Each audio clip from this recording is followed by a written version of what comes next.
आज हम बाबा साहेब भीमराव अंबेडकर की जयंती मना रहे हैं। वह एक महान नेता, विद्वान और संविधान निर्माता थे। उन्होंने समाज में व्याप्त असमानता और भेदभाव के खिलाफ लड़ाई लड़ी और हमें संविधान दिया। बाबा साहेब की शिक्षाएं हमें सशक्तिकरण और समानता की ओर ले जाती हैं। आइए हम उनके आदर्शों को अपनाएं और समाज में सकारात्मक परिवर्तन लाने का प्रयास करें। बाबा साहेब की जयंती पर आइए हम उनके प्रति श्रद्धांजलि अर्पित करें और उनके दिखाए मार्ग पर चलने का संकल्प। राष्ट्रीय महामंत्री अशोक कुमार, जोनल प्रेसिडेंट प्रेम सिंह, मंडल अध्यक्ष महेश कुमार, मंडल मंत्री Pinku Pratap Singh, branch secretary KP Singh, Vikas Babu, Rajiv Singh व उनकी टीम, ब्रांच आनंद विहार, दिल्ली।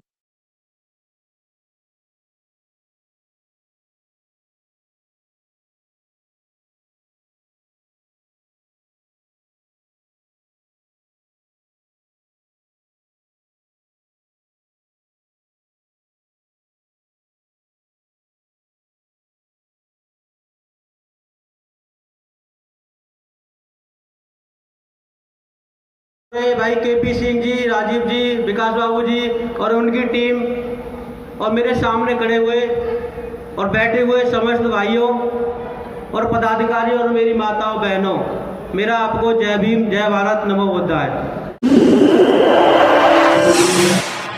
इस न्यूज चैनल पर जो भी वक्ता ने कहा वो उसकी अपनी राय है, जिसकी पुष्टि नेशन न्यूज इंडिया नहीं करता। धन्यवाद।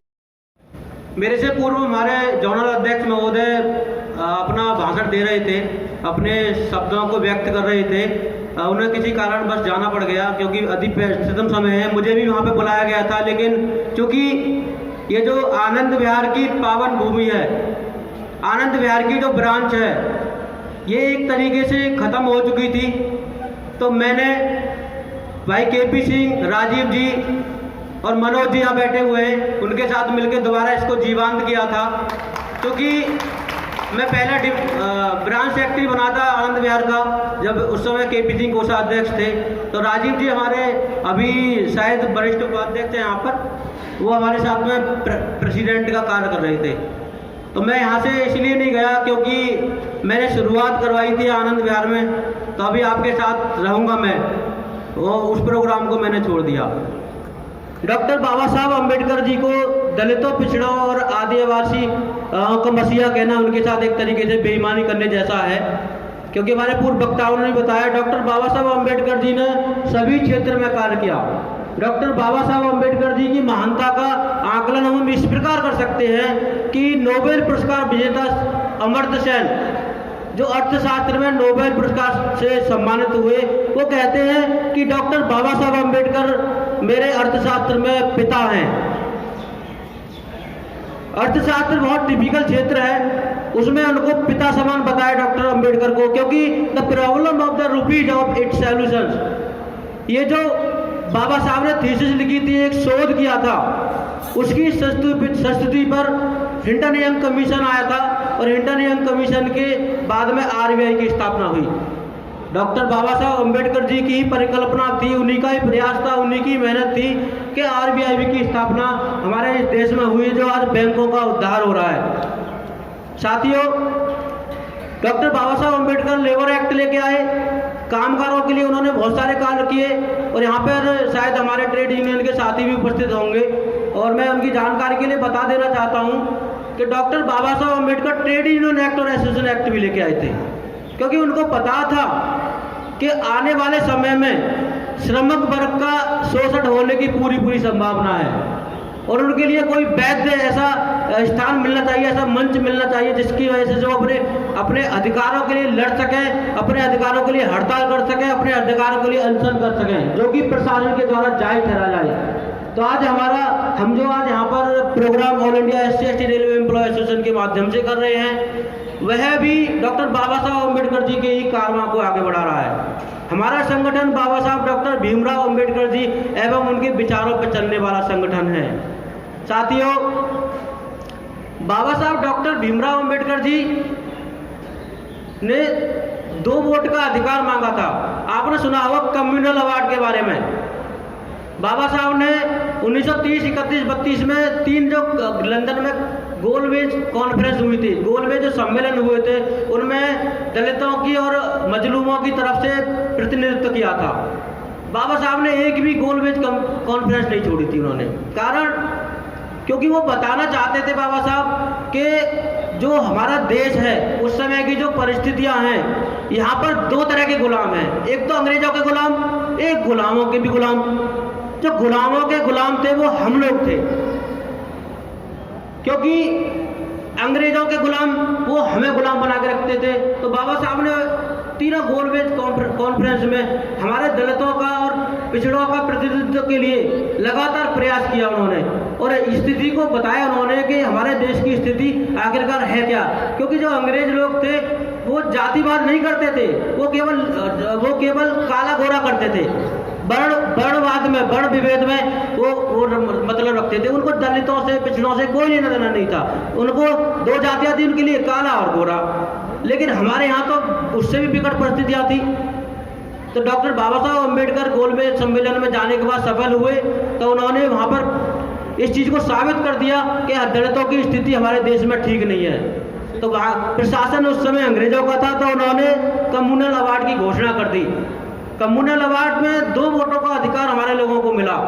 एक वोट तो हम अपने प्रतिनिधि के लिए डालेंगे, और दूसरा वोट हम उस व्यक्ति के लिए डालेंगे जिससे हमारा मन करेगा डालने के लिए। जो मतलब कि जो प्रतिनिधि चुन के आएगा, मतलब schedule caste and schedule tribe का जो प्रतिनिधि चुन के आएगा वो हमारे खुद के वोटर से चुन के आएगा। तो बाबा साहब की दूरदर्शी सोच को आप उस तरह से देख सकते हैं कि वो सोचते थे कि जो प्रतिनिधि हमारे वोट से चुन के आएगा तो वो निश्चित ही हमारा एहसान मानेगा।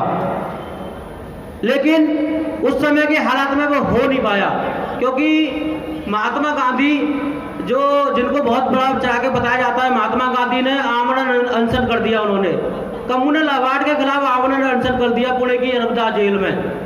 और 1932 का वो काला दिन, जिस दिन पूना पैक्ट किया गया, बाबा साहब और डॉक्टर भीमराव और गांधी जी के बीच में पूना पैक्ट हुआ, उस पूना पैक्ट के माध्यम से हमको कम्युनल अवार्ड वापस करना पड़ा। ये हमारे लिए काला दिवस था, क्योंकि आज जो हम रिजर्वेशन के नाम पे हमारे लिए लोग कहते हैं भीख ले रहे हो, ये ले रहे हो, उसकी जरूरत ही नहीं पड़ती। क्योंकि मानवर काशीराम साहब ने एक किताब लिखी थी, चमचा युग। मानवर काशीराम साहब कहते थे कि पूना पैक्ट के बाद का जो युग चालू होगा वो चमचा का युग चालू होगा। वो चमचा का युग इसलिए चालू होगा क्योंकि हमारा जो प्रतिनिधि संसद पर जाने के लिए जब चुनाव लड़ेगा तो उसके लिए अब अपने लोगों के वोटों की जरूरत नहीं है, सारे वोट मांगने पड़ेंगे उनके लिए, सब लोगों से वोट मांगने पड़ेंगे। तो उनके पैर भी पकड़ने पड़ेंगे, हाथ भी जोड़ने पड़ेंगे। और आपको पता है कि देश में संसाधनों पर किसका अधिकार है। तो वो आजकल हमारे प्रतिनिधि चमचों की तरह काम कर रहे हैं। वो चमचा युग मानवर काशीराम साहब ने इसलिए उस युग के बाद के युग को चमचा युग कहा था। साथियों, बाबा साहब डॉक्टर भीमराव अम्बेडकर जी जब संविधान सभा को सौंप के निकल रहे थे संसद से, पहले तो मैं ये बताना चाहूंगा कि कई नेता ऐसे थे उस समय के पिछड़े समाज के नेता, जिनके लिए डॉक्टर अंबेडकर ने आर्टिकल 340 दिया। मतलब आर्टिकल 341 से पहले 340 ओबीसी के लिए अधिकार दिए। बाबा साहब डॉक्टर भीमराव अम्बेडकर जी ने सबसे पहले ओबीसी के लिए अधिकार दिए। उसी ओबीसी वर्ग का एक नेता ये कहता था कि मैं डॉक्टर भीमराव अम्बेडकर के लिए सारे खिड़कियां दरवाजे संसद के बंद कर दूंगा, मैं उनको एंटर नहीं करने दूंगा। लेकिन बाबा साहब डॉक्टर भीमराव अम्बेडकर जी ने उन्हीं के लिए सबसे पहले आर्टिकल 340 बनाया।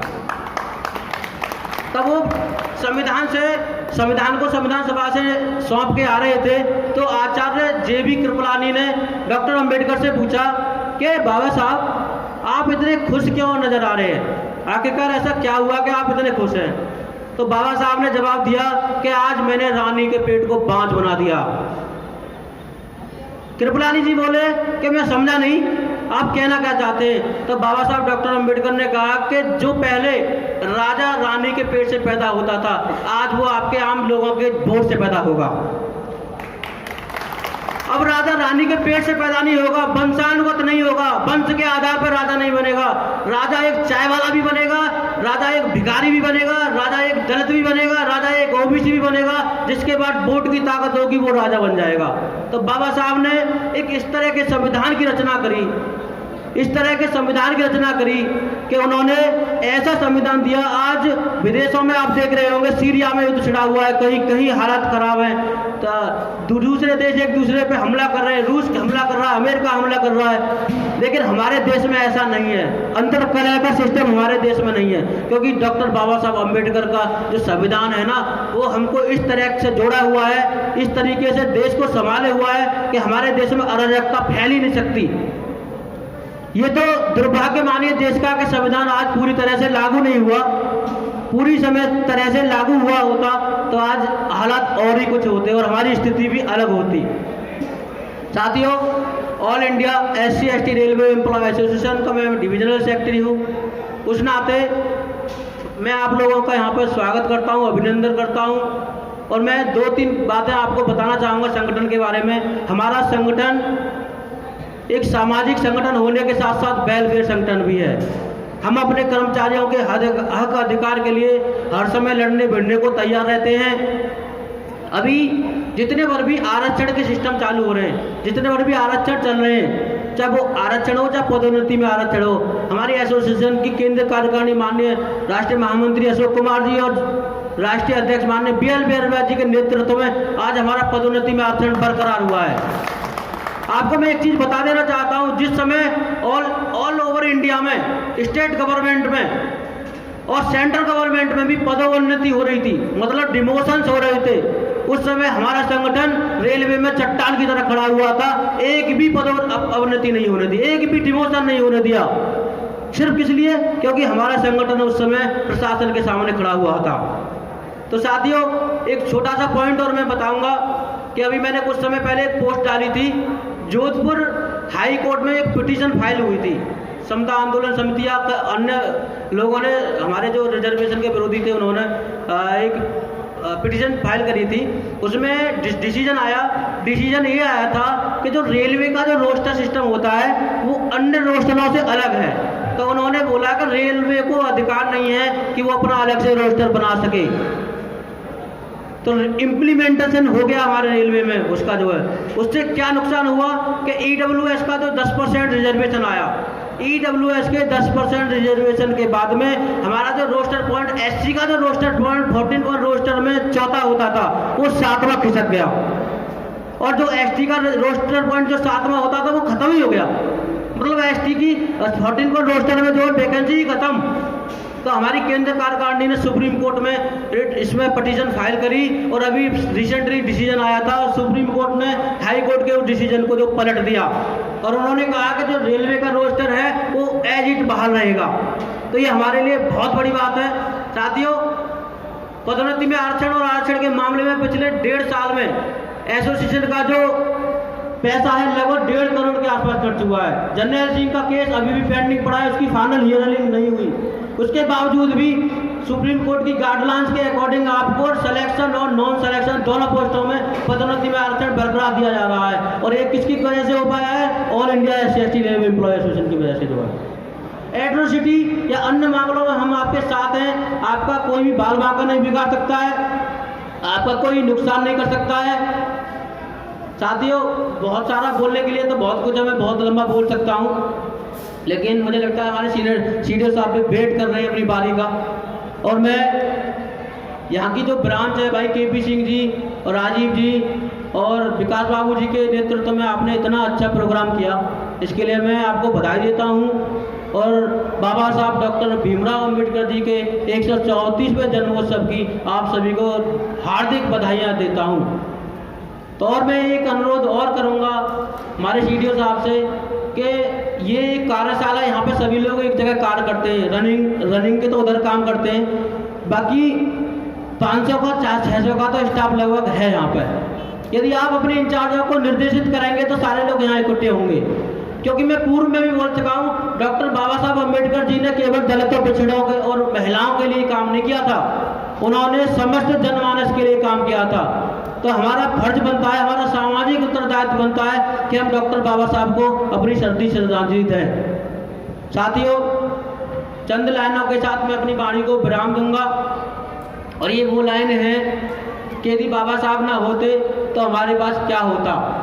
बाबा साहब ना होते तो हमारे पास क्या होता और हम किस कंडीशन में होते। सबके हक में सब होता, बाबा साहब ना होते तो सबके हक में सब होता, पर अपने हक में क्या होता। यदि बाबा साहब जन्म में ना होते, सबके हक में सब होता, पर अपने हक में क्या होता। सबके हक में रब होता, पर अपने हक में क्या होता। सबके हक में रब होता, पर अपने हक में क्या होता। सोच सोच कर दिल घबराए, दशा दिशा कैसी होती।